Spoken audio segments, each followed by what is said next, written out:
All right, everyone, welcome to the Racing Experts Live. This is our dress rehearsal, if you will, a little Daytona Speedweek preview. I'm Jonathan Field. Of course, I'm joined by my colleague, and as we like to call each other, Bonus Bro, Dominic Odegon here. Dominic, we made it. Did you think we were going to get here so soon from where we were in Phoenix? It feels like the time has just flown by. Were we just driving back from Phoenix last Sunday night, Monday morning, getting ready I for the off know. season?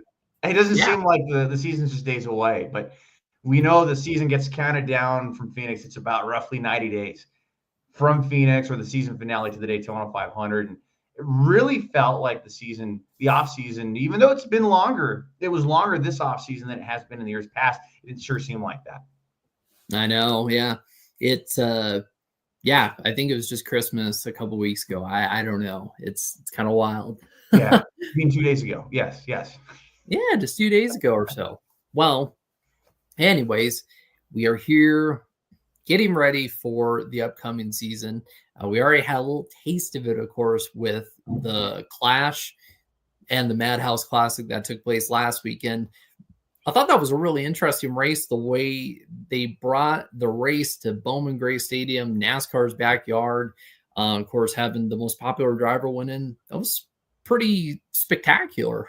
It's a great way to kick off the season. And I would say that heroic run by Ryan Blaney I don't want to say sandbagging it there, but he knew he was going to be locked into the race. And when they got actually down to the A main, if you will, in the 200 lap race, Ryan Blaney had one heck of a drive through the field to finish second. And I felt like he just ran out of time. And you could tell he started over driving. But you have two of your most popular drivers in the sport right now battling it out for a preseason exhibition race. How can you not get more excited for the season, especially at a place that NASCAR's Cup Series had not visited in over 54 years? It used to be a staple on the circuit. And Jonathan, you had your story coming out too a few days back about it may not even last at Bowman Gray, but if that was a one and done thing, or if we do see something there in the future, I really sure hope that track does stay on the schedule in some capacity, because what we saw was a treat on that Sunday night race. I hope so too, because I think Bowman Gray really proved that it could have a place on the NASCAR schedule, like, for example, with the All-Star race, maybe. And I touch on this more in the piece, but North of Wilkesboro, we haven't seen, I guess, like what fans would consider the most compelling race in the last couple of years. And it's a very special track.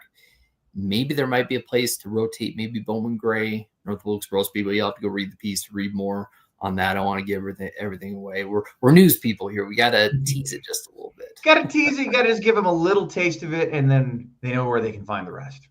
Yeah. So I think one of the interesting things about the upcoming season is, after all the talk late in the season about, and especially after Logano won the championship in the Cup Series and practically broke the system in many people's eyes, or at least how people thought, NASCAR said, no, we're not going to make any changes to the playoffs. And of course, I will bring it up here. These were the top 10 points earners from last season, the final 10 races from the playoffs. The chases, Dom and I would call it, from when we were younger, young little lads there. When you look at this list here, Joey Logano shows up, let's see, 1, 2, 3, 4, 5, 6, 7, 8th. The top 10 points earners in the final 10 races. He really played the system well. You can't be mad at him at all. Not at all. And all three of his championships have been won under this format. You could even argue the same thing happened in 2018, where the best car did not win the championship that season, maybe even 2022. But what matters is, at the end of the day, this was the system that was set forward, and they played best, and they drove their hearts out. And Logano and the 22 teams showed up when it mattered the most, like we have seen in their 3 championship runs. So guarantee you it's a different system. They're going to race different. But he gets that win at Atlanta, and it just really set up good momentum throughout the rest of the playoffs. And then, of course, that win in the round of 8 to open Vegas. You don't need to worry about your Martinsville or Homestead cars at that point. Yes, it's a 36 race schedule. You still want to pour your heart and guts into every race that you're going to be a part of. But at that point, you can just focus. You can truly make your A1 efforts, that Phoenix car, which it showed, Jonathan. And I told you, and I told everybody too that would listen to me if I had a microphone in front of me, that the Fords were going to be great at Phoenix on that long run, especially. And what did we get? We got long runs at Phoenix Raceway in November, and Joey Logano and Ryan Blaney were the ones that came away victorious, especially Team Penske. Yeah, and I mean, people forget about it too. You say like Fords were really good, but also too, I mean, Christopher Bell was really good in that race, and I think if it hadn't been for kind of the wall ride at the end of the Martinsville race, I think we could be looking at a possible Christopher Bell championship back in 2024. Which is, I mean, Christopher Bell has been so close to the championship every year in the next gen car, but just has not been able to break through. It's like I almost liken it to when Jimmy Johnson, before he won his first championship, it was like, man, when is he ever going to win a championship? He's so close to it. He's so close to it. And of course, we know what happened with Jimmy. Absolutely. He was second in points twice, fifth in points a couple other times too. But yeah, it was one of those things. Is he ever going to win a championship? Well, history has been very kind to Jimmy Johnson. And we look back, I think, at some point down the road, we're going to see how successful Christopher Bell has truly been in the Cup Series and in this next-gen era of vehicle, the stage racing, winning poles in the playoffs. That's certainly going to play to his advantage this year. And you and I, we were making some predictions preseason. I don't know what number you may have thrown at this offhand, and we'll get more into our predictions here shortly. But I do think Christopher Bell will lead the competition in a lot of categories, and that includes pole positions. Yeah. I mean, he's been one of the top leaders for pole positions in the next gen era, so that would not surprise me at all. Well, before we get into some of that stuff, I just want to rattle off some quick news that we've learned recently, just last day or so. Of course, Natalie Decker, NASCAR Xfinity Series driver, NASCAR Craftsman Truck Series driver, February 5th, said was the best day of my life and the worst day of my life, given birth was so beautiful, and had a really interesting experience like with her firstborn kid, but everything worked out right. So congratulations to Natalie Decker and Derek Lemke on that. Doug Bowles named the president of both IndyCar and Indianapolis Motor Speedway. That was announced today. Interesting thing from the NASCAR side of things, as far as tech goes, NASCAR has added torque sensor details to the rule book. So the big thing about that is, you talk about bringing in other manufacturers. Well, the talk is that could open up the door to maybe a manufacturer that wants to bring maybe a V6 engine or a 4-cylinder engine that could maybe produce as much horsepower and torque as one of the pushrod V8s that are out there today. So very exciting to see that development come up. Other news as well. Justin Haley's is appearing in a music video for Ride the Dente. Well, fun thing that Chili's is doing. The Chili's car will be back at the Daytona 500, continuing that partnership. On Actions Detrimental, Denny Hamlin mentioned that there is a rumor going around that there may be a fifth driver added to the championship for, of course, unconfirmed. Just a hot rumor that Denny Hamlin had heard. He mentioned on his podcast. Christian Rose, who was intending to drive the number 44 Chevrolet for Nice Motorsports, he will not be racing at Daytona because of sponsorship issues. Bailey Kerr is going to be racing that truck instead. Nice wants to get Christian in a truck if he can get some of his sponsorship together and whatnot. Iowa Speedway, Dom, do you remember the two-tone pavement that they had last year at that track? Honestly, not offhand, no. Well, it was where the bottom half of the pavement was repaved and the top half was the old pavement. It will not change because Iowa Speedway's president announced that yesterday. They will not redo the surface ahead of the Cup weekend in August. A handful of tickets are left for that weekend. And he said also, too, that the ticket sales there have not hurt the ticket sales at Kansas Speedway. They've been actually complimenting each other. So that's really great to hear. Dama, are you looking forward to electric vehicles racing NASCAR possibly in the near future? What do you think about this? Man, that is That is a great question because I know they've done the EV testing. You were there actually. I didn't get to see it, but you got to see that car rip around the track with David Reagan and do the pit stop there at Phoenix Raceway Championship weekend.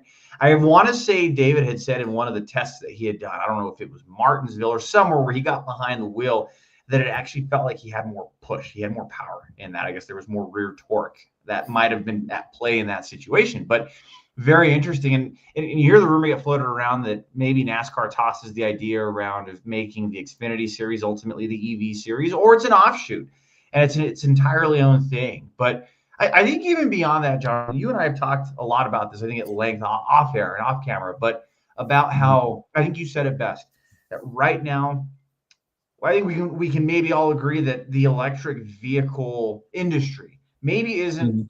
where it should be or where it could be. That the technology, I think you might have said, would be the equivalent of how it was maybe the 1920s or the 1930s for the gasoline powered car. But Mhm. I Yeah. think we can all agree as time goes on, that technology is only naturally going to get better. There's more innovation that's going to be drawn. And I feel like as that technology gets better, it's only imminent that we're going to see that bleed into racing. We already see it with Formula E. We're going to see NASCAR want to adapt and want to stay relevant as well. Yeah, I mean, it's like becoming a good basketball player. You have to shoot hoops and keep on shooting, and you know, be matched up against other players and get better and get better with the technology. Which leads perfectly into what I was going to mention with the news piece. NASCAR is going to unveil, or the Chevrolet is going to unveil their NASCAR EV prototype at Daytona on Thursday. So that'll be interesting to see. It'll be the first ever manufacturer specific EV prototype. So really, I mean, this is making NASCAR history, like first ever manufacturer specific electric vehicle. A lot of money and a lot of R&D has gone into that. And I got to imagine this has been kept under wraps for a while. So they've been wanting to make sure that when the announcement comes out, like it has, that it's going to be great when we see that product on the racetrack. And I think a lot of us are going to be watching Thursday. And I think very fascinated to hear what that future is. And especially if there's a good test or a good first impression. You got to win over the fans too. There's no sport without the fans. And I think maybe a lot of fans are reluctant right now to the electric vehicle industry, but you can provide and show that, hey, this is worthwhile. This is at least worth taking a look into. Maybe Thursday can do that and win people over. Yeah, for sure there.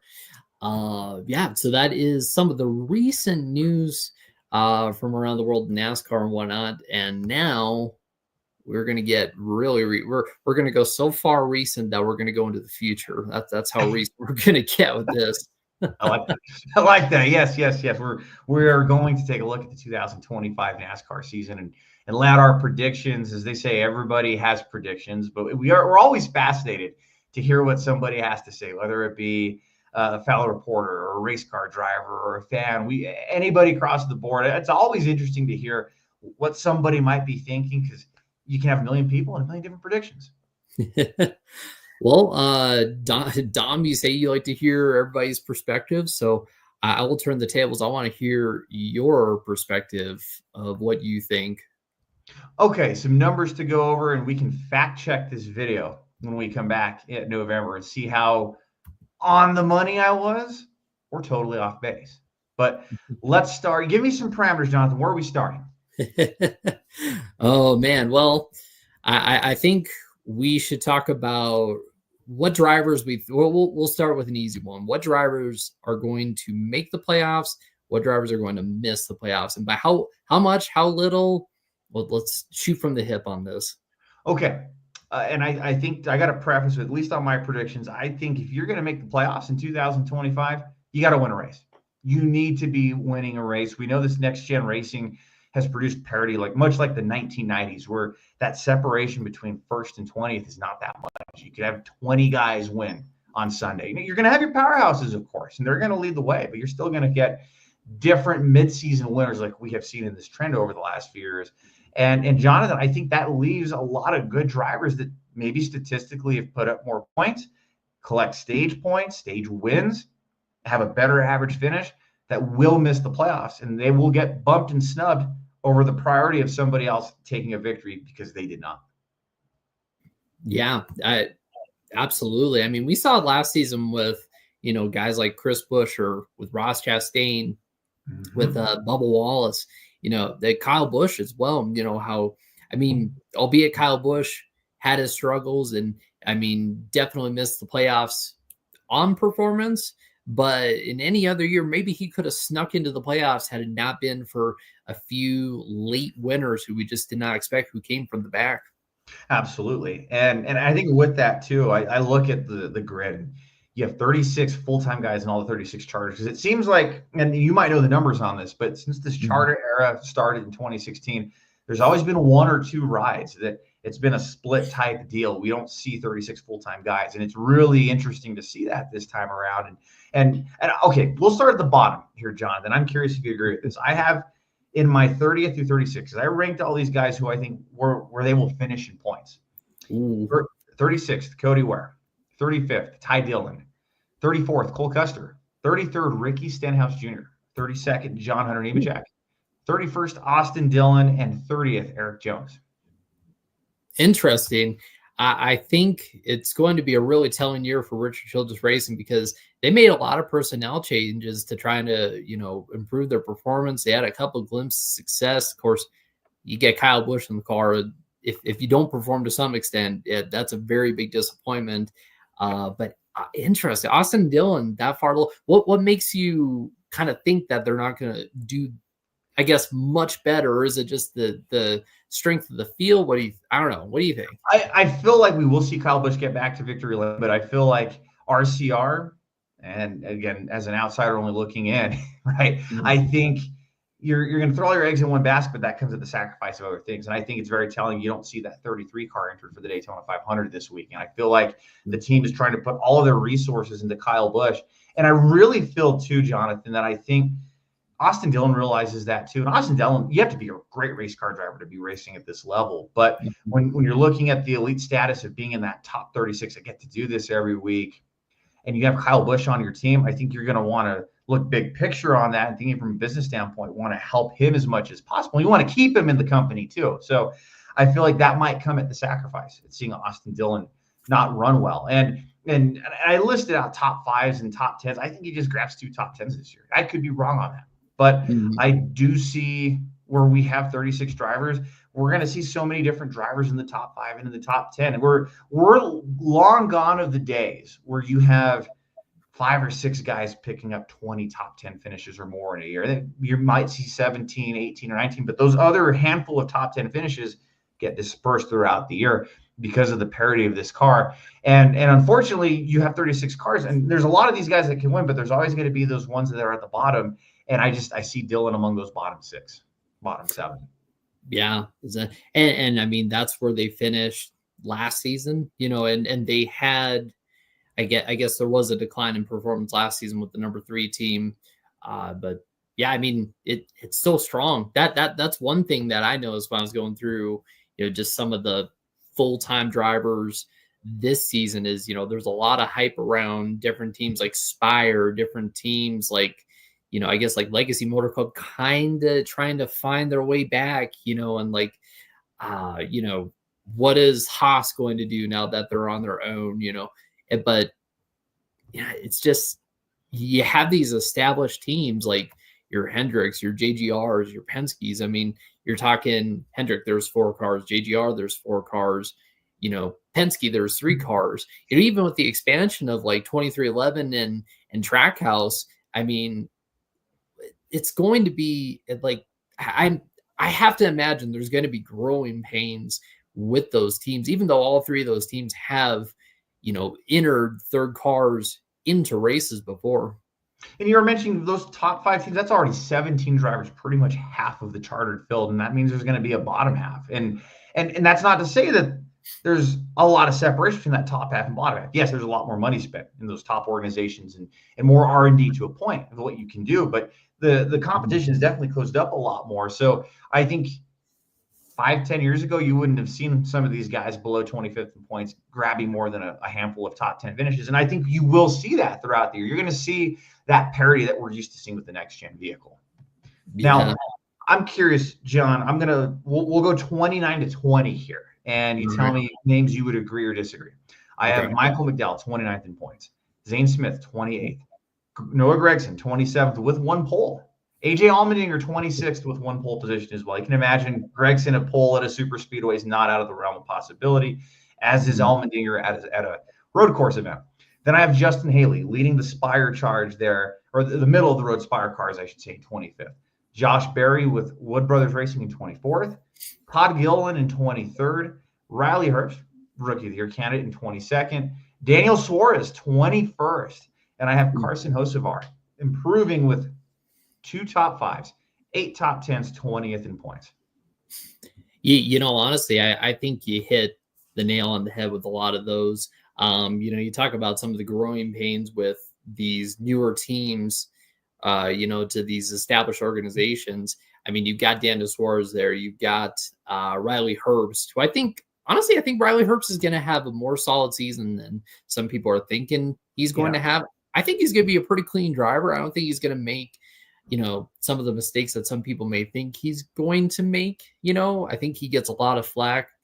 And I think that's a solid prediction there, especially with, opening up that third team. Daniel Suarez, man, Tough one. It's a tough one. He's got to win a race, yeah, I think, if he wants to make the playoffs, because he wouldn't have made it on points alone last year or in 22. no, yeah. And I think if he were to have a points, like a 21st place points finish, I think that would be very existential to some extent for Suarez, especially if, you have guys like his teammates Chastain, Shane Van Gisbergen. If they make the playoffs and they're winning races and he can't go to victory lane, and not to mention you have a guy like Connor Zilish who's going full time in the Xfinity Series, has a development deal with Trackhouse. If he does well in his Cup start at Coda, one announced so far. I mean, It's hard, right? Like, it's like the writing's starting to be on the wall. We haven't even turned a lap at Daytona yet.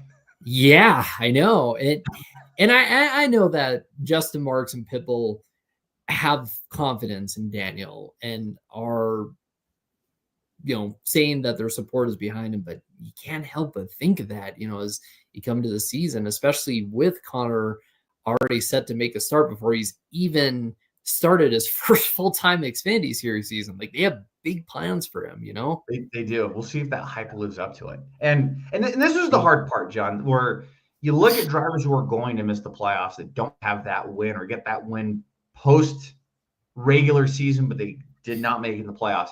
Here's who I have. I'll read you 19 through 17 with their stat lines.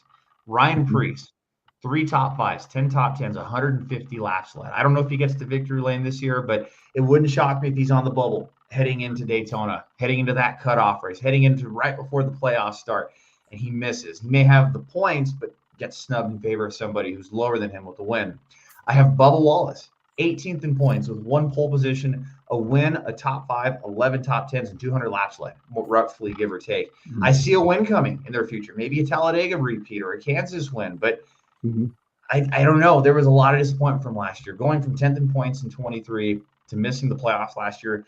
I thought he was poised for a breakout year in 24. It unfortunately didn't happen, but he was a good car that missed the playoffs. I see that happening again unless they get that early season win.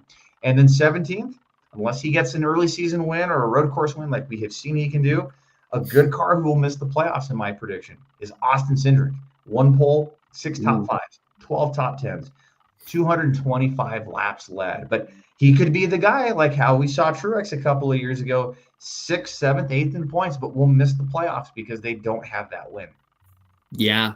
And Cindric, I thought, really turned it up at the end of last season. You saw him perform at places like Kansas. You saw him have a good finish at Martinsville, and Talladega. I mean, he could have easily made Atlanta. Yeah, he could have made the round of 8 if, maybe 1 or 2 things would have gone differently. I think that's a good pick. Also, real quick, I saw a comment from our viewer here, Ryan. Hello, Ryan. Hello, Ryan.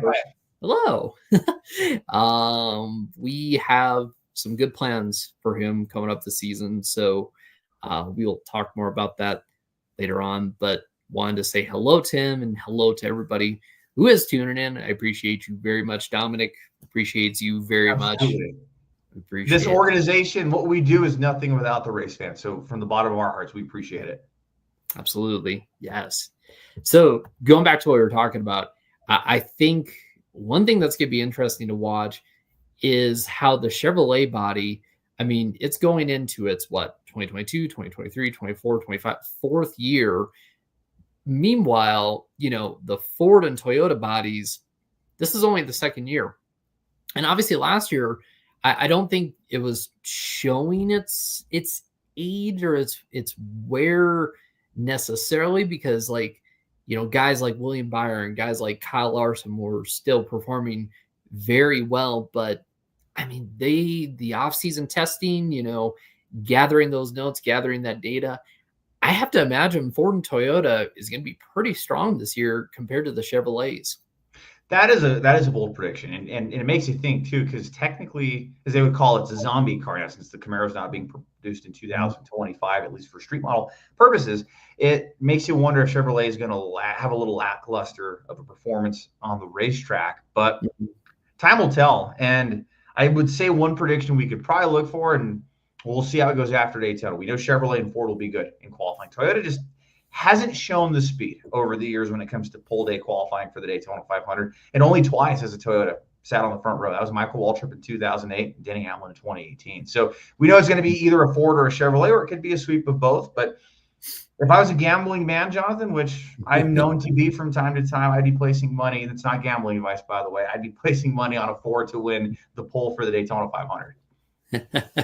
Oh man, that's interesting. Okay, well, we will get to that in 1 second. We'll show you some of the odds for the Daytona 500 there at the bottom, but just want to continue with our predictions because we got to talk about the playoffs. We do. Who is going? I'll flash, or not our Daytona 500 predictions. I'm jumping ahead of myself now. Our 2025 NASCAR season predictions continuing here. The playoff field, I mean, you've brought us through 17 through 36. Now you got it's showtime. Well, what do you believe the playoff field is going to be? So, okay, before I go into that, do we go 16, 12, 11, 8, or I guess 16, 13, 12, 8, like do it in chunks round by round, kind of break it down? Mm-hmm. Okay. Round by round. Round by round. So you look at the playoffs. How's it all going to shake out? And you have guys that are going to get priority into the playoffs because maybe they didn't have the best regular season, but you know what they had that the others didn't? That's a victory. And when you look at all of that, a guy that jumps off the paper that you know is going to get that first win, Shane Van Gisbergen, in a full-time year. And I think SVG will get that priority pass over everybody else, make the playoffs. We could see him easily win the third race of the year at the Circuit of the America road course, or maybe it's Sonoma or the street course in Chicago. So there's going to be a victory there. I think you see Shane Van Gisbergen making the playoffs, but quickly exiting the first round. And just based on past experience, Jonathan, I think you got to include on that list as well Ty Gibbs, who will be in the playoffs. He gets his first win this year. Maybe bounced in that first round of the playoffs. And I would also have to say somebody like the likes of Brad Keselowski and Kyle Busch. Interesting. I don't see them advancing past the round of 16 into that round of 12. Stranger things have happened, though. Yeah. As much as I hate to say it in a sense, just because, I mean, you never want to say it about a Hall of Fame or future Hall of Famer like Brad Keselowski or like Kyle Busch, but it almost feels like right now we're kind of seeing the twilight of both their careers in some respects, It kind of does. Kind of like if you were watching NASCAR in the mid 2000s, like how Terry Labonte and Rusty Wallace started to look. These drivers that have won a championship or multi-championships, and they are, you hate to say it, they are not a shell of their former self. They are still past champions, but I do think the days of seeing Kyle Busch lead 1,000 laps in a season or Keselowski doing that are long gone. Yeah, I sadly have to agree. But with that said, I still think their playoff hopes are alive for this season. I'll share with you who I have for my bracket here, just starting with the first round. So I have got Brad Keselowski. I think Brad Keselowski is going to go back to victory lane. Like I mentioned with the storyline of the Fords and the Toyotas being really strong, I think RFK Racing is going to benefit from it. especially having a guy like Ryan Preece, who is a racer's racer. We've already seen it with the Clash, how all three of the RFK cars got into the Clash main event. I mean, obviously that race isn't totally indicative of how like a team's going to perform throughout the season, but I think it shows that these guys are focused, these guys are determined, they are ready. So I think Keselowski will get in. I think he'll make the round of 16. I don't know if he advances beyond that. Same with, let's see here. I got to make sure I get this right. Shane Van Gisbergen as well. Dom, I have that in my roster. A lot of people have him making the playoffs, by the way, have some sort of win in the regular season. Yeah. I mean, I would be more shocked if Shane Van Gisbergen did not win a race and did not make the playoffs off of that. And then, of course, I've got Ross Chastain here. This was very tough, by the way. Yeah. I think he's going to get a regular season win. I think it's going to be at a track like an intermediate or something. It's going to be a very Ross Chastain-like win. I don't know if he advances beyond the round of 16. I think I just need to see a little bit more out of him. He had some good top 20 finishes last season. He was right there with Chase Elliott. But just expanding to 3 cars, kind of navigating that. I'm kind of lower on Trackhouse entering the season. Still believe he's going to get back to victory lane, though. Mm-hmm. And then getting in, I think Bubba Wallace is going to go to victory lane at some point in the regular season. Could be at Kansas, like you mentioned, intermediate, something like that. Possibly, I'll say maybe a super speedway, maybe like Daytona, but we'll get to that. We won't touch on that quite yet. Your round of 12. My round of 12. I have that trend continuing, Jonathan. I don't know if you're a numbers guy. You are a numbers guy like me, but I know a lot of the fan base might be too. And what's this whole thing about if it's an even year, you can count on Logano making the playoffs. If it's an odd year, you can probably take money to the bank that it's not going to happen. I have Joey Logano exiting the round of 12. He will be multi-winning with 2 wins this year, 8 top 5, 17 top 10s, as well as another Ford counterpart there in Chris Buescher, a 2-win season, 7 top 5, 16 top 10s, about 200 laps led. He'll make that playoff appearance again, advance to the round of 12, but not advance out of it. Another one I have, I think we would actually be shocked if he doesn't have a multi-win season for the first time in his career, that being with the tools around him, in Chase Briscoe. I have him advancing out of the round of 16 and into the round of 12. He did it in a Stewart-Haas car to the round of 8 a few years back, so we know he's very capable. But I see a 2-win, 8 top 5, 15 top 10, 225-ish lap-led season in Chase Briscoe's future in 2025. And then similarly echoing those statements, Ross Chastain with a 2-win season, 8 top 5s, 16 top 10s. But there will be some growing pains, I think, but I'm a little bullish on Trackhouse this year compared to last. That's interesting, yeah. Especially, Daniel Suarez kind of in that contract year. I think Ross Chastain is also thinking, hey, I'm solid here, but I want to perform. I want to prove myself, especially after missing the playoffs. I remember how he said he was looking at, I think it was Chase Briscoe doing his burnouts at Darlington, and said something to the effect of, you got to let that sink in. You got to let it hurt and let that motivate you. And if we get a motivated Ross Chastain this season, I mean, watch out. Like, it's going to be spectacular.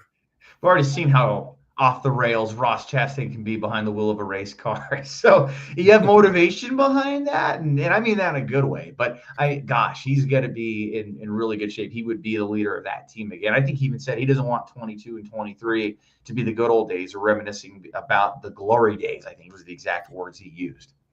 Yeah. Well, I will share round of 12 predictions here. So I think for the round of 12, who's going to be out after the round of 12, I have Ty Gibbs. I think he's going to finally break through and get that first win this season in the NASCAR Cup Series. Does he advance beyond the round of 12? I don't think so. I think it's just not quite the year for him. I think this is going to be a first good run. It's going to be the first coming out for Ty Gibbs. I don't think it's going to be a round of 8 year for him. Round of 12, continuing on with drivers who think may or may not or will not advance. This one it might be a little bit bold. You ready for this one, Dom? Let's hear some bold predictions. So I have a Hendrick Motorsports car who I don't think is going to advance out of the round of 12. And that Hendrick Motorsports car, and this was really, really tough, is I think William Byron is going to be. We'll flip it over. That is bold, my friend. We'll get Dom's reaction to that That's one. bold, yeah. Because I saw the way they performed at the end of the last season. They had good performance. They made the championship 4, but they were very quiet. They didn't win a race. They didn't look like how they have before. And I think with just like a more competitive field, some different factors in there, I think Liam Byron, I think, may miss the round of 12 or miss the round of 8, eliminate after the round of 12. Wow, so we're going like 2020 William Byron over here. Yeah. And honestly, I'm going to say that it could be any Hendrick car. I think one Hendrick car will not make the round of 8. And that's reasonable, I think. Yeah. Yeah. Continuing with that, I have Chris Buescher here. I think he's going to get back to victory lane. I think a place like Darlington, like we saw, he looked really strong there, of course, in the spring. You have, too good to keep down. You have a guy like Ryan Preece as well, who I think, this may be another bold prediction, I think Ryan Preece is going to make the playoffs on the strength of a win. He's going to advance past the round of 16, make the round of 12. I think his playoff run will end there. That's bold. I don't know what's more bold there, the Byron prediction or Priest, but I like it. Yeah, expect anything in NASCAR, and you got to add a couple of those in there. So that's come from there. I just think, Martinsville, Ryan Preece has done well there. Bristol, Ryan Preece ran well there. There's a few different tracks where I think he could break through, and especially with a team like RFK Racing behind him, I think it's going to happen. So we'll see. That could absolutely. Yeah. Round of 8. Fire away, Dom. It's gonna be interesting in the round of 8. I think. So here's my prediction. I'll even throw a little bit of a bold one in there. So we know that for the most part in his career, Denny Hamlin has made it to the round of 8. I think that continues. But here's where this is interesting. He'll be a multi-pole winner this year. He might even win a race. He's not going to have a multi-win season. He will get at least one win if he does. But he reverts back to 13th overall in points after not making the championship 4. He'll be the weakest of the round of 8 vehicles. But then this is where it gets interesting. You have another strong Hendrick car. I think he's going to be even closer to making that championship 4. He missed out on the round of 8 last year on a technicality. Alex Bowman with a 1-win season, 9 top 5s, 18 top 10-esque kind of year with 325 laps led. He's going to make it to the round of 8, but will not make it to the championship 4, as will his teammate, Chase Elliott. Another close call in 2025. This time, though, I do think, Jonathan, that Chase will have a multi-year win season with 2 victories. 9 top 10s, 18 top 10s, mirroring what Bowman's doing in those stat lines, about 325 laps led. And Ryan Blaney missing the cut. 2 wins, 12 top 5, 17 top 10s. Ryan Blaney is one of the best when it comes to top 5 in the field. Whether he wins a race or doesn't in a year, there's always double-digit top 5s in that top 5 column. He's one of the very few to continue to do that through the next-gen era, and I see that continuing. But I don't see this trend of making the championship 4 continuing. Wow. I honestly, I think choosing Ryan Blaney to miss the championship 4 is bold in a round of 8 that will feature Martinsville and Talladega, where both tracks where he's been very, very good. I don't know. Like I just think that it's just made for him. It's kind of like, and especially if he's coming into it with a multi-win season, a lot of playoff points built up, and especially if he does well in the regular season, a lot of playoff points built up. And again, we saw last season where Joey Logano won, and then Tyler Reddick won, and all of a sudden, William Byron and Christopher Bell, two guys who William Byron, Christopher Bell, and Kyle Larson, three guys who we could have shoehorned into the championship 4 coming into the playoffs. All of a sudden, there was only one spot left for them, Yeah, you ran out of room. You ran out of real estate real quick in this playoff system. You do. You do. Absolutely. Yeah. I'm curious. You have to have some bold ones in your round of 8 too, though. Well, let's take a look here. So, for the predictions for the round of 8, so I have got, like you, I've got Alex Bowman in my round of 8. I think that team, especially Blake Harris and Alex Bowman, has really proven that they can turn up the heat late in the season, get the ball rolling really well. I think they're out for blood, redemption from last season. So I think round of 8 for Alex Bowman. I think he gets a couple wins. I think he returns back to his old form that we saw back in 2020 when it was him and Blaney that were the top drivers before the COVID shutdown.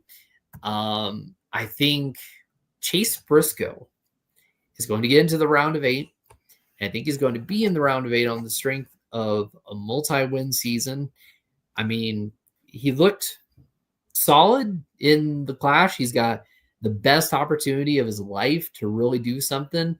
We've seen Chase perform really well in opportunities of a lifetime in the past. I mean, the SHR opportunity in the Xfinity Series, Brad Keselowski Racing, so I think Chase Briscoe, he's going to work well with James Small there.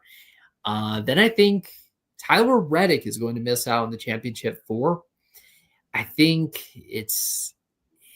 Reddick will be back in the championship 4. I just don't think it's going to be this season. I also think Chase Elliott is going to miss out on the championship 4 as well. I do think he's going to have a really good season. I think he's going to have more wins than he did last season. It already feels like he's got a lot of momentum. He and Alan Gustafson are already clicking on all 8 cylinders. So I think we'll see a resurgence from him. Very similar, you and I, in that round. We were. Yeah, we were there. We were. All right. Here's the big one. Championship 4 prediction for the 2025 NASCAR season. So multifaceted because you're predicting who's going to win throughout the season, but then you got to predict who's going to go through the rounds and then predict who makes the championship race and then predict the race. There's so many layers to it. So it was definitely not done without thinking about how the regular season plays out, how the postseason plays out. My championship 4, we'll start with number 4. You and I differ on this one, and that's okay. That's okay. But I still don't think maybe a championship's in his future. Not this year. Tyler Reddick will win 1 pole. He'll have 3 wins, 11 top 5s and 19 top 10s en route to a 550 lap led season. But I just don't see that win happening at Phoenix. We might even see our guys in the championship 4 finish 1, 2, 3, 4, and that would not surprise me. But Tyler Reddick makes the championship 4, but just not the year to be. You look at number 3, perhaps maybe a little bit of a repeat of this past year. I do see William Byron being the Hendrick vehicle that is able to propel into the championship 4. 2 poles, 4 wins, 12 top 5s, 19 top 10 finishes, 600 laps led, but just not enough to cap off that championship. Well, what about another Hendrick bullet in Kyle Larson? Maybe he doesn't have a strong playoff, but he's able to piece together good points throughout the regular season like we've been able to see him do. And I think we see that either with Larson or Byron, but Kyle Larson will be your runner-up in 2025 with 4 wins, 4 poles rather, 5 wins, 13 top 5 finishes, 21 top 10 finishes. He will lead the competition in the most laps led at 850, but come up 1 spot short to our champion, who will win his first title and break through in the NASCAR Next Gen era. That being our driver with the most poles, who I prefaced with earlier in the show, Christopher Bell, 5 victories, 15 top 5s. He will lead the field in top 5s. He will tie Larson with the most top 10s at 21, 750 laps led. But the theme here, Jonathan, you can have wins to make the playoffs. You can have a multi-win season, but it's going to take 3 or more to make that championship 4.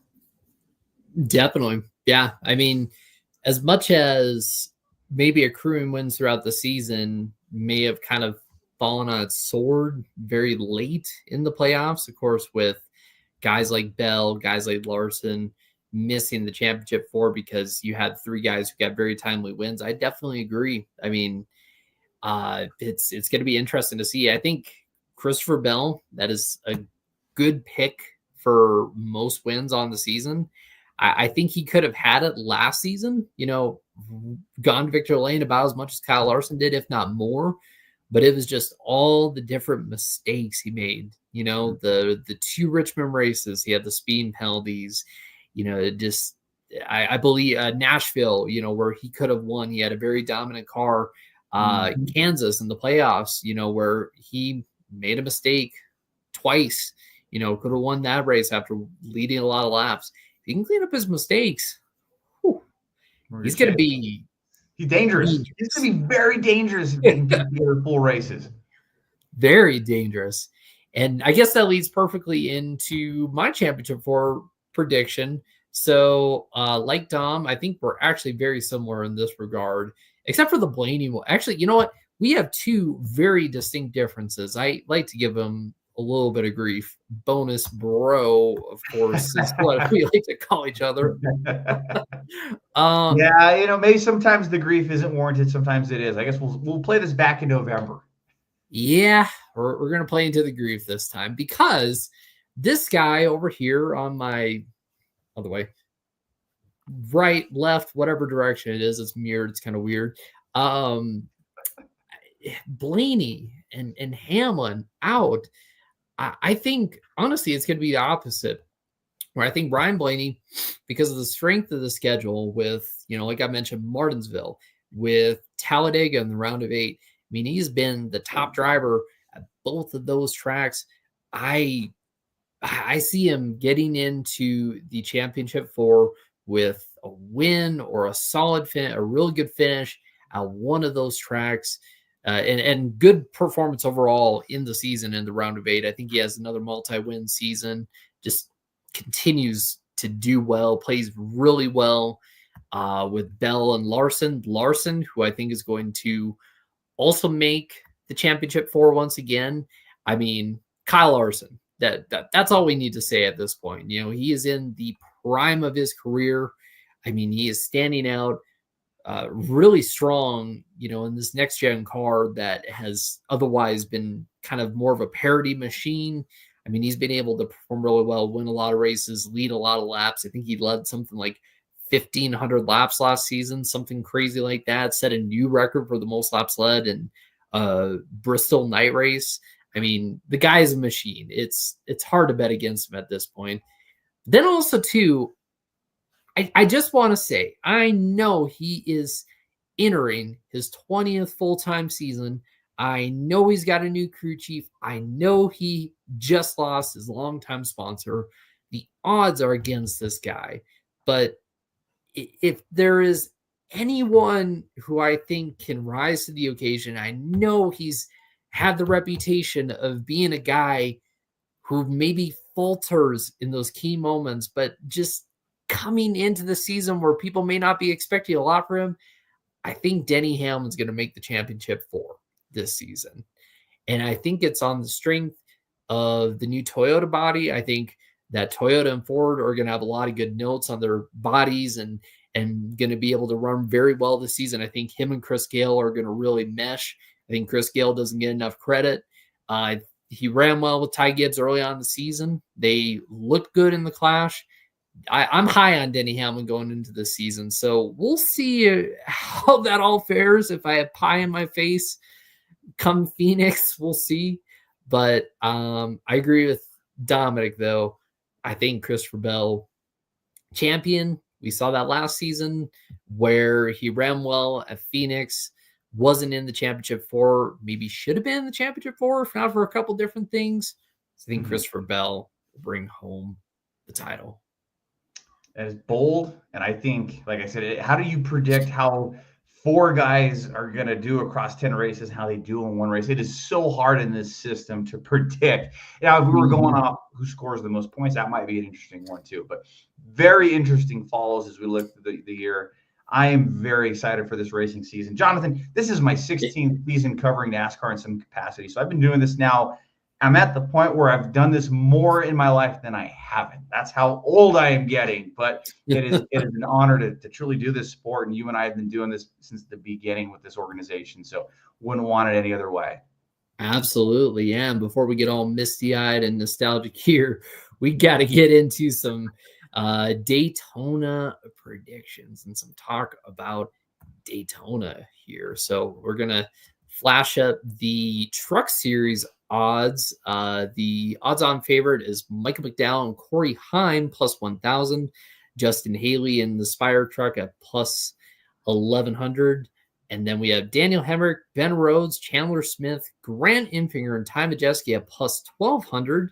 Lane Riggs, Parker Kligerman plus 1,400. Tyler Ankrum plus 1,500. Johnny Sauter plus 1,600. Caden Honeycutt and Rajah Caruth plus 1,800. And those are the only drivers who are below plus 2,000. Dom, any drivers stand out from that list right there? So that would be 10. So Jay, all of the above, right? They're the odds-on favorites for a reason. But the one name that really sticks out to me because of how great he is on super speedways, and we haven't seen him in the Truck Series in over a decade. I think it's actually been like 15 years. Is Michael McDowell racing that Spire Truck? I feel like we're going to be in for a treat seeing Michael McDowell run really well in Daytona, and got to imagine he's going to be a front runner in that race. And gosh, there's no big wrecks, as we know can happen. I feel like you're going to see a lot of those front runners like a Lane Riggs, a Grant Enfinger, Corey Heim type deal running up front at the end when it matters. But of course, you never know what can happen. There's 38 trucks for 36 spots. Absolutely, yeah. And I think one guy who's going to be really hungry going into this race, and with the strength of the team, Ben Rhodes, I mean, going winless last season in the Truck Series, he's going to want to get back to victory lane. And I think that at a place like Daytona, he's going to be really strong. I would look for him. Another person, so I want to read a little bit more of the odds. A couple ones that stand out to me that are above plus 2,000, which, of course, you know, if you're betting, that's some good dough that you might win there if it does all pay off there. A couple of guys, Gio Ruggiero, of course, a rookie in the NASCAR Craftsman Truck Series. He's in the Tricon Garage number 17. You have guys like Bailey Curry, of course, with Nice there. Bailey Curry's had some success in the Truck Series. And also you got guys like Dawson Sutton, who showed strength toward the end of last season. I mean, you've also got Norm Benning as well, who's also in the field, which is kind of 500 to 1, by the way. 500 to 1. If he can get in the field, that would be very interesting to see for.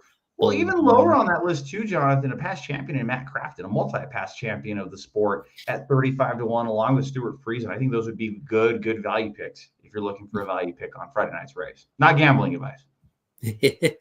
Yeah, of course. And of course, these odds are brought to you by Caesar Sportsbook, which you can find at Route 66 Casino, just near Albuquerque. Of course, if you have a gambling problem, you know, there are resources. Be sure to take advantage of those. We want this to be fun. It should be fun. It should not be something that is a problem. We want to stress that absolutely. So we are going to look also, speaking of the odds, the Xfinity Series here. So the favorite is Austin Hill. Surprise, surprise, the winner of the last three Daytona February races, plus 320. Jesse Love, plus 700. Connor Zilish, plus 1,000. Justin Allgaier, plus 1,200. Sheldon Creed, plus 1,300. And then we have four drivers: Brandon Jones, Sammy Smith, Harrison Burton, Sam Mayer at plus 2,000. And that's where the drivers at plus 2,000 and below ends. I mean, this is a good one for if you're looking to just, you know, pull a little down and want it possibly a big payday. Absolutely. And you look, of course, RCR Chevrolets are going to be up front. You know, they're going to have a factor in this field if they have a say in it. If there's no wrecks, if there's no weather, if it's a natural race like we're expecting, you're going to see that RCR brigade leading a bunch of laps, and Jesse Love and Austin Hill certainly battling for the win. But of course, that's why we got to watch all 120 laps, correct? 120 lap race. So it's going to be very interesting. You look at those odds as you start going down the field too, and like Brennan Poole, who almost won Talladega 10 years ago, 150 to 1. And these numbers too, I wouldn't even say, John, it's more a value pick. Like for me, and what was very appealing to me is to see the thought process on these numbers. Because when you look at them, they are actually assigned a mathematical value as to what odds makers are saying are their mathematical probable chance of winning the race straight up. So when you look at numbers like that, 20 to 1 would be approximately a 5% chance. 100 to 1 would be a 1% chance. So to think that these guys, odd makers, think they have a less than a 1% chance is very fascinating to me. When you look at some of the names, it's like, wow, that really is an undervalued thing, in my opinion. Oh, absolutely. I look at a guy like Jordan Anderson, who's at plus 4,500, which, by the way, if we're doing conversions here, you bet, let's say, for example, you bet $2. That is the minimum according to Caesar Sportsbook. You bet $2, you would win $90 off of that, 4,500 plus 4,500. Someone like him, I mean, $2 to put down, and then, of course, this is not advice. This is all hypotheticals and whatnot, but like value picks. That's what we're talking about here. Jordan Anderson, someone like Matt DiBenedetto, plus 6,500. There are a lot of really good picks in there. If it's just value picks. That's value picks. Oh, absolutely. And even too, as the week gets closer to the race, if you are familiar with the Caesar Sportsbook, I can't speak on the other ones. I can only go off what I've seen with Caesar, and you've probably seen this too, Jonathan. They will start placing top 3, top 5 odds, top 10 odds. I don't think they do top 10 for Xfinity, but they will for the Xfinity series, the top 3 and top 5. So if you're not feeling, maybe Brennan Poole may not win on Saturday, but if he gets the right push on the last lap and he finishes 4th or 5th, you could theoretically place some sort of wager on that. Now, granted, the odds are going to be a lot shorter on something like that, maybe plus 300 or plus 500. But if you're feeling confident about something like that, that could be the way to go on a strategic bet like that too. And scrolling across the bottom of the screen is the top 10 finishers from the Daytona race last year in the NASCAR Xfinity Series. Of course, Austin Hill went to victory lane in second place. Very, very controversially after what happened the November before, or the fall before. Sheldon Creed finishing second. He's at plus 1,300 for odds. Parker Retzlaff, who's now in an Alpha Prime ride this season, he is projected here, if I can give this up, plus 3,000. And then, of course, Jordan Anderson, who finished 4th there, he's also finished inside the top 10. And Chandler Smith finished 5th there. So, I mean, who stands out to you, among that top 10 to maybe I'm going to take one name out of there besides Austin Hill, because it's fair. Besides Austin Hill, what name in that top 10 do you think? And of course, besides John Hunter Nemechek, because he's not entered, and AJ Allmendinger is also not entered. What name stands out to you from that top 10? I think the name that really stands out to me would be Justin Allgaier, finishing there in 8th. Now, correct me if I'm wrong. I don't think he's won on a Super Speedway in Xfinity, or if he has, maybe he's won one race. He won an Xfinity at Daytona back in August of 2023. There we go. Okay, so it's been recent. So he historically has not been a winner at these kind of tracks, but I feel like we talk a lot about Justin Allgaier running up front and leading a lot of laps, and maybe just not having the finish when it comes down to the right time. But I feel like you're coming off that championship. You're going to try to race for a spot in the Daytona 500 here in a few days. I feel like you got just this natural momentum, and I feel like you're going to have that much more confidence on the racetrack, maybe make some more bold moves, but more strategic moves as the 7 team, and not get caught up in wrecks. And I feel like if you're going to be Justin Allgaier, you have 2 options. You're going to run in the back all day and avoid the wrecks, and we've seen how that can play out for drivers. Or you got to be up front leading laps and collecting stage points, which I feel like is more Justin Allgaier speed. Yeah, for sure. And yeah, I mean, what we saw last year, of course, in the race was, the RCR guys looked really good.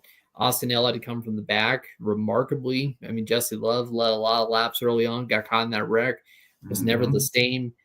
It's also about survival. It's going to be interesting to watch, and also like the strength of your teammates. I've been using the word strength a lot. It's very important. It's very, very important. It's very timely. Yeah, very, and you have JR Motorsports who is going to come fully loaded. I mean, with some rookies. I mean, you have Connor Zilish, you have Carson Quapple, who are relatively inexperienced on these super speedway races, but Sammy Smith, who won back at Talladega in the fall, Justin Allgaier, like you mentioned, who's an experienced driver. I mean, they're going to be tough to beat as long as they do not beat themselves. If you remember what happened 2 years ago in this race, where it looked like they had this race in the bag and then they just imploded at the end. Mm-hmm. Absolutely. Got to piece an entire race together. I'm sure Tyler Reddick and Christopher Bell's teams know that too. Oh, yeah. All right. We're going to flash this up here. Daytona 500 predictions. We will flash up the odds for the Daytona 500, presented again by Caesar Sportsbook, available at Route 66 Casino near Albuquerque. Gamble responsibly, please. So looking at the favorites for the Daytona 500, I mean, could it be a redux of 20 years of trying, 20 years of frustration in an RCR car off of a winless season in the NASCAR Cup Series? All the storylines are adding up. Kyle Busch is the favorite to win the Daytona 500 at plus 1,000. Isn't that kind of freaky? Like all the different things are lining up.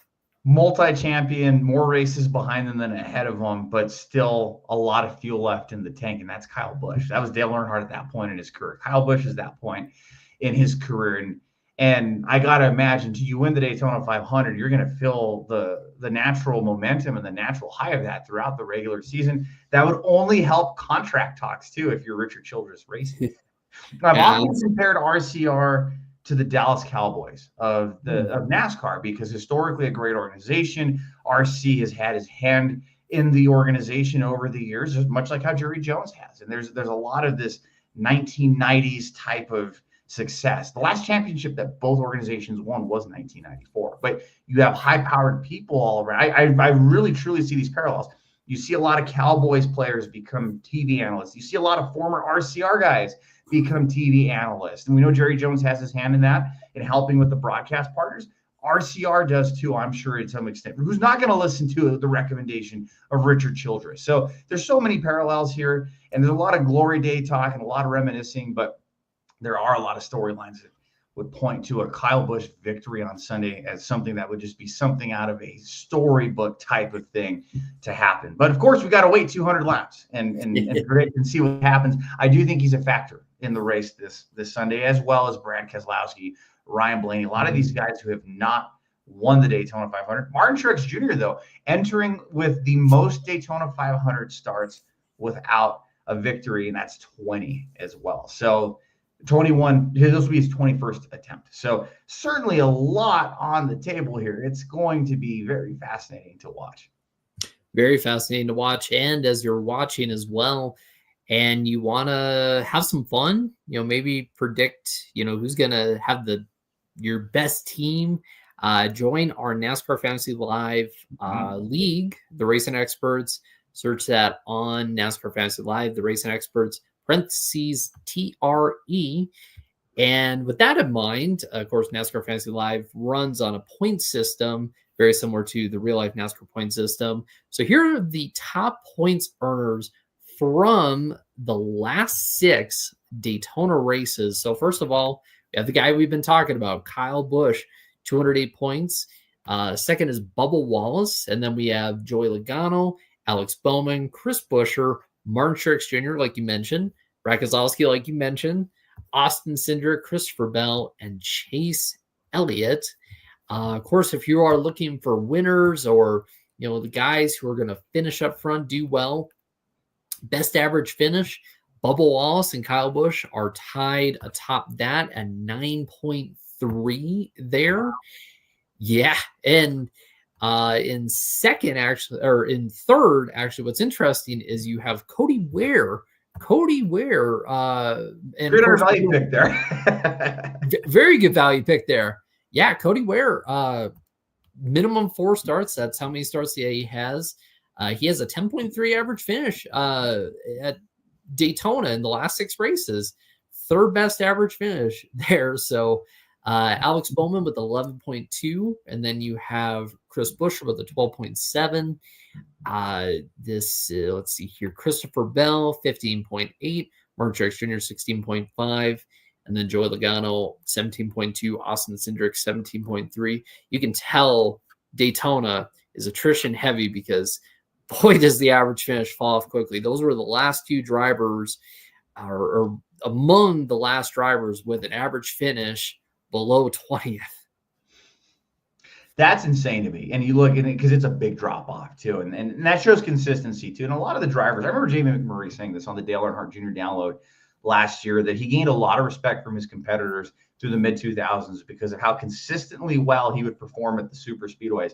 And we've heard Denny Hamlin preach this too. It's no accident, the guys that you see up front. Now, of course, crashes can happen, but typically when you look at who's running up front with 20 laps to go or 15 laps to go, more often than not, it's the same guys. Mm-hmm. Yeah, and we'll flash up here the top 10 from last year's Daytona 500. Of course, William Byron, who led 4 laps, including the most important one. Alex Bowman, Christopher Bell led 22 laps. Corey LaJoie led 1 lap in the race. Bubba Wallace, AJ Allmendinger, John Hunter Nemechek, Eric Jones, Noah Gragson, and Chase Briscoe rounding out the top 10.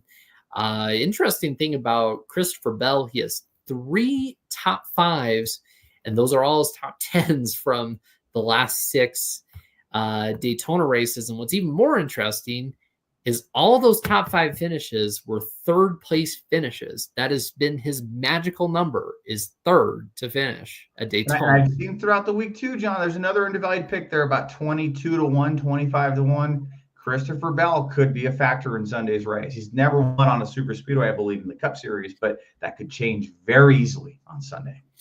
That could, yeah, and flashing up the odds here. So we mentioned Kyle Busch.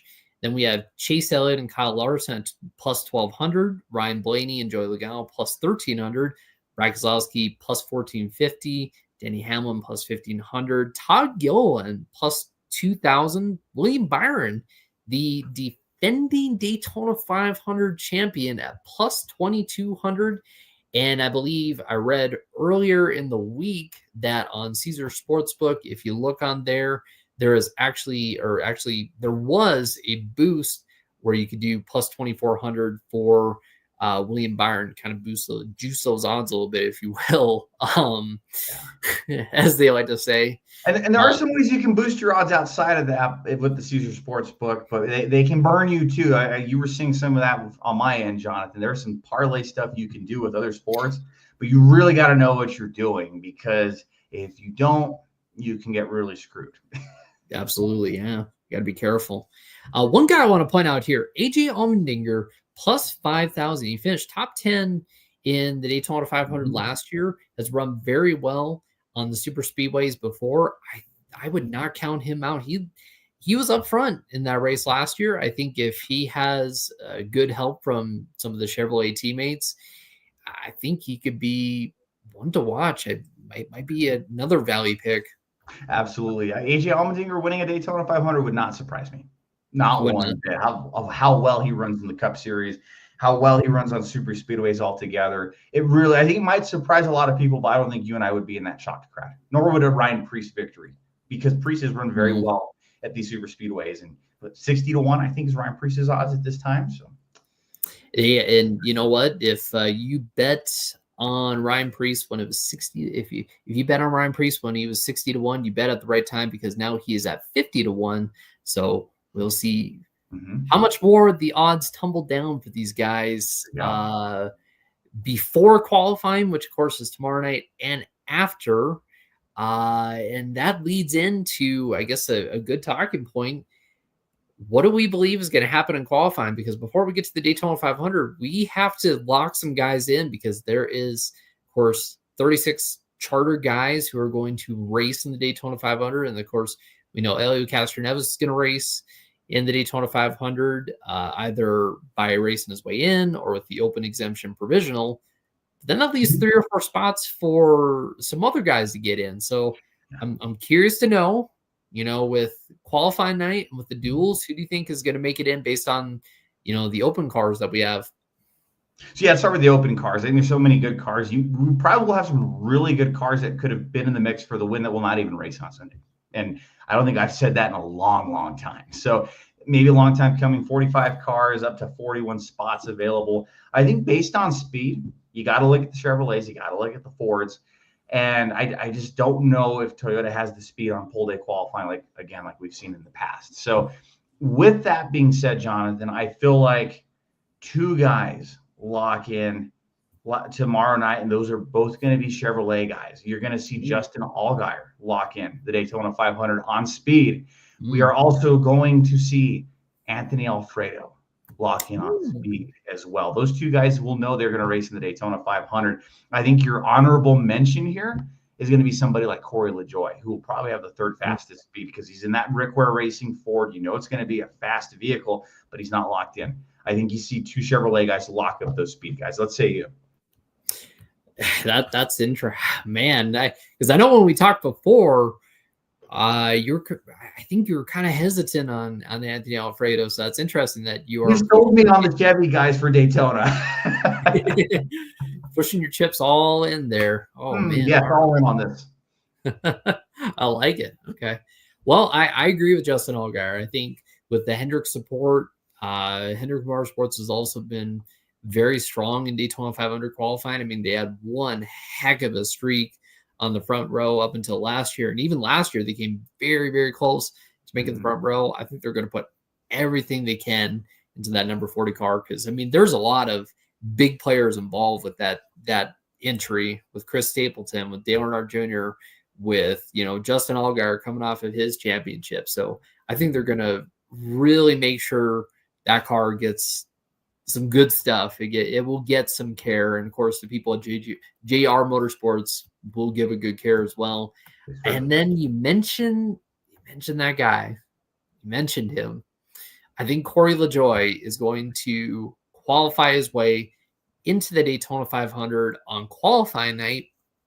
I can already hear Mike Joy's voice and laying out the whole story, about how late in the season got let go of, well, we could say let go, got in a trade, finished up the season, but was up in the air, felt pretty good with the team, didn't get a full-time ride, just some things just didn't work out.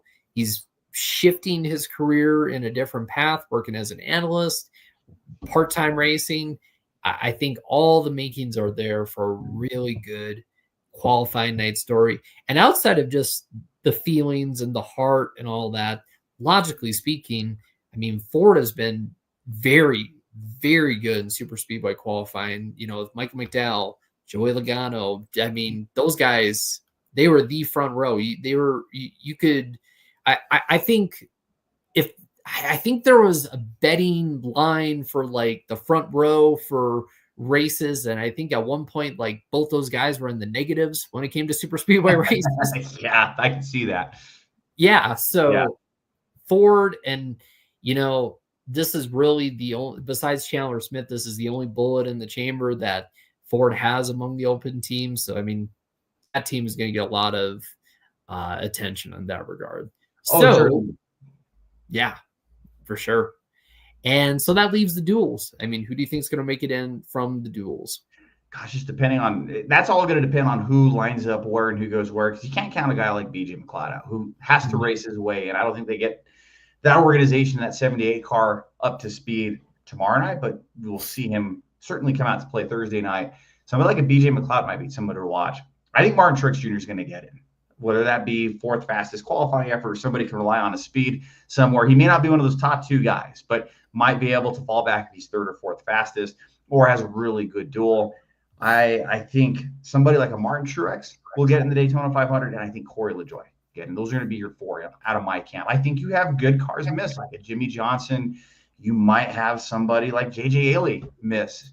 B.J. McLeod. These guys are very certainly worthy. Chandler Smith. But I just don't see it. I think we do have a 41-car field, though. I don't think Helio Castroneves will be fast enough tomorrow night or race his way in, but I do see him getting that provisional start. I agree. I think it'll be a 41-car field. And I think the two other guys will get in. Of course, this, like you said, depends on how they line up. But I think Martin Truex Jr., I think will get in. I think he'll run well enough in his duel. And then this where it gets interesting. I think I will go with Anthony Alfredo as well, just because Beard Motorsports, they've always been locked in when it comes to racing at these races. They almost won the Daytona Fall race. I think they will get Anthony in the field, but I think it's going to be close between him and BJ, because I think BJ is going to bring a really good piece to make the Daytona 500, or try to make the Daytona 500. Yeah, there's going to be good cars going home. Cars that could have contended for top 10, top 5, even a win in the 500. Even the win. Absolutely. Yeah. So we're going to work backward just a little bit to lead up to Sunday. Your pick for the NASCAR Craftsman Truck Series race at Daytona.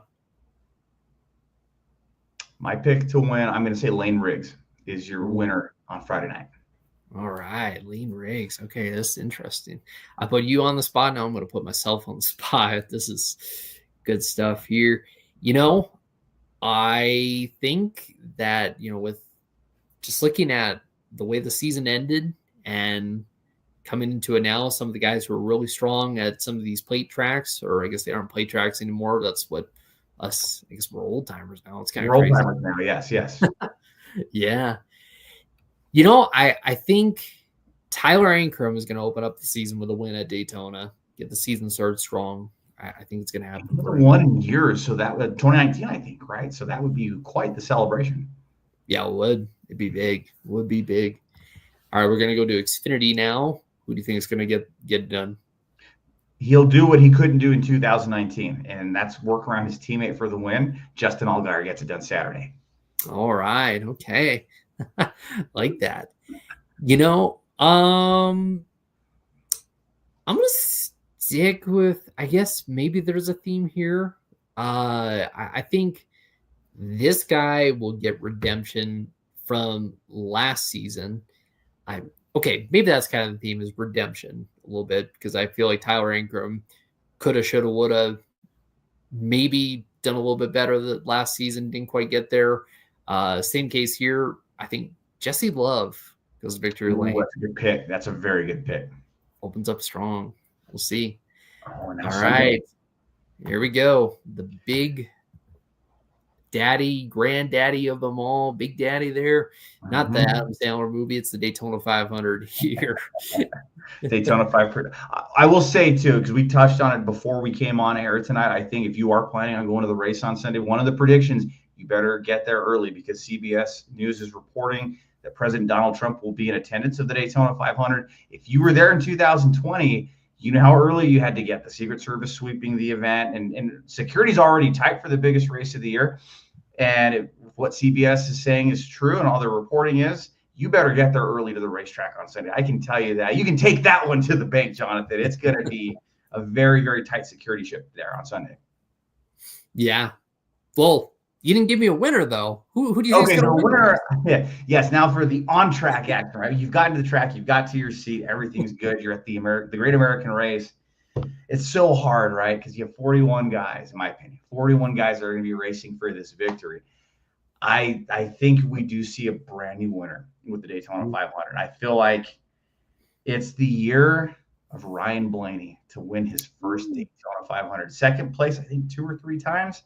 Gets it done on Sunday. But that's not to say you're going to see guys that haven't won also that are mixing it up, like a Bubba Wallace, Kyle Busch, Brad Keselowski, Martin Truex Jr. These guys are going to be in the fold at the end of the race. But Ryan Blaney gets it done. Something about Team Penske and Ford at Daytona, there's just a good combo here, John. There really is. I agree. Ryan Blaney's run well at Daytona, and could easily get it done. I think that's a good pick there. But I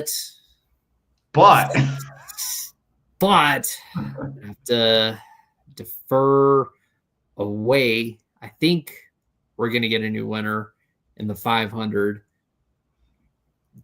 But I think it's going to be a guy who has been pretty close in a lot of these super speedway races. You look at Talladega in the fall. You look at Talladega in the spring. You look at the 2023 Daytona 500 winner, Daytona 500. You look at the 2023 Daytona Fall race. so many close calls with victory lane in the next gen era. Did this And guy almost win the 500 a couple of years ago and led the most laps as well? yeah, 3 years ago, he led the most laps. I think Brad Keselowski will break through and get his first Daytona 500 win. I think with Chris Buescher, Ryan Preece, who are very good super speedway racers. I think too I think Josh Berry and a lot of the Fords will be up there. I think Brad gets it done. Finally gets it done. What a celebration that would be if Keselowski can win. He's won every super speedway race but a Daytona 500, it seems. So there you have it. There you have it. Yeah. Well, it is almost time for the Daytona 500. Of course, Daytona 500 is this Sunday at 2:30 p.m. Eastern on Fox, Motor Racing Network, Sirius XM, NASCAR Radio. 200 laps, stages end on laps 65, 130, and 200. You want to learn more info, you just got to go to theraceexperts.com. I'm not going to spoil the rest for you. Got to get yourself. Of course, there is the Xfinity race on Saturday. Before that, as well, I want to give a shout out to Colby Evans, our ARCA guy and guy who shows a lot of love to the smaller teams in NASCAR. Of course, they are the backbone of our sport. The ARCA race. He covers that beat very well, I must add, too. Yes, yes. And the ARCA race is going to be on Saturday on Fox, Big Fox, not just Fox Sports 1. Really great opportunity for the ARCA Menard series. They're going to be making some history with that. Dom, do you have any predictions for that race? Any ideas? What you think? So, full disclosure here, I'm really putting the peek behind the curtain. I didn't do my research on the ARCA race. I know there's always a lot of entries, though, every year, and I'm sure it's going to be a great race. So I'm just rooting for a great race on Saturday. It is. I think William Sawalich is going to be good. He's in that number 18 car. You got guys like Jake Finch, who's going to be in the mix. Won at Talladega last year. You got Brendan Butterbean Queen, who's running. You got a full-time effort. Isabella Robusto, big young gun, who I personally have a lot of hope in. And then, of course, there is a guy named Cletus McFarland who's going to be in the race. What an awesome name. His legal name is Garrett Mitchell, which you will see on the entry list on arcaracing.com or on theraceexperts.com. Also to Corey Day, another Hendrick Motorsports development driver, who's going to be in that race. Elio Castroneves is going to be in that race too, to get his feet underneath him before he races in the Daytona 500. So that'll be a very interesting race to watch. Then, of course, the truck race on Friday and the duels on Thursday. Then tomorrow night will be Daytona 500 qualifying. So, of course, we will be all over that. We will be all over that. It's going to be a good weekend. So, yes. Before we go, I want to just remind everybody here to, of course, join our NASCAR Fantasy Live League, the Racing Experts. Search it up on NASCAR Fantasy Live, TRE in parentheses. Be sure to like us on Facebook, X, Instagram, YouTube. And if you tuned in, thank you for joining us in our little dress rehearsal, if you will. Some more live streams we hope to do throughout the season. Absolutely. Here, previewing Daytona Speedweek. Dom, any closing thoughts? What you got? What you think? Man, a lot of fun. We used to do these back in the day, TRE Live, back before everybody and their mothers had a podcast. We're really cool to revive this, and definitely going to be a lot of fun to do this throughout the year. So I think it's going to be great racing this weekend. We won't be there, but we do have some boots on the ground. We do have our Josiah Kopp that's going to be out there helping us cover the action. So looking forward to seeing what he's able to get, as well as we'll be at a lot of races throughout the year as well. So it's going to be a great racing season. Like I said, been doing this more than half my life now. So it is truly a part of who I am, at least on the professional side of things. For sure. Yeah. And I also want to give a shout out to Josiah, because here at the Racing Experts, we are pretty tight knit and whatnot, and we're pretty close. And I think about a week or two ago, my mom had surgery, was in the hospital, coincidentally in the same town where Josiah lives. And so I was able to coordinate with him, and he got some flowers in my mom's hospital room. So that was wonderful. Awesome guy. Look forward to see what he's going to get, and we'll definitely be pushing that out this upcoming week. Awesome. Well, Yeah. Look forward to seeing how the rest of the weekend goes. Yeah. Well, hey, we did not put this down here for nothing. Be sure to follow us on X. There you go. You got your finger going there, so somewhere around there. Yeah, right there. There you go. Makes it look Somewhere fancy. around. Just point like that, right? There you go. Follow at Dominic Autogon on X. Yes, and follow Jonathan_Field, FJELD. I've got the phonetic alphabet down for that. I've said it so many times over the phone. It's like I know like the back of my head or hand, whatnot. So follow us on X. Follow the Racing Experts on Instagram, Facebook, Twitter, YouTube. We're gonna have a lot more stuff coming this season. So thank you for tuning in, and we'll see you soon.